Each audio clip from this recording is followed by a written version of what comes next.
南投的德山，这个下平吊桥的这个烟客咧。垂针女针、垂直女针这种外号，3月4的球场等咧大开，拄好拄到3月14是白色的情人节，德山镇公所特别举办着活动，要邀请全国的民众来见证爱情。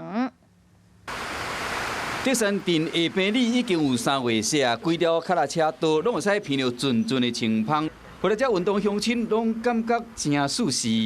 真好，因为镇长。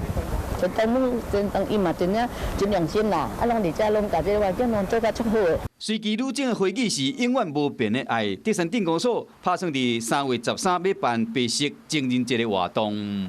欢迎我们老伴，或者是你的新朋友、好朋友、新婚，或者是已结婚的，都欢迎一起来参加，度过这样子的白色情人节。竹山镇公所欢迎大家来报名喽！为了保护这个时代会使享受到情人节的气氛，今年活动佫特别邀请2对结婚超过50档的红某来参加，要教大家安怎维持好感情的秘诀，作为度过这个浪漫的白色情人节。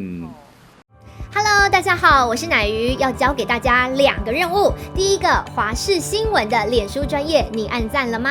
还有华视新闻的 YouTube 频道，赶紧订阅起来，还要记得按赞，开启小铃铛哦。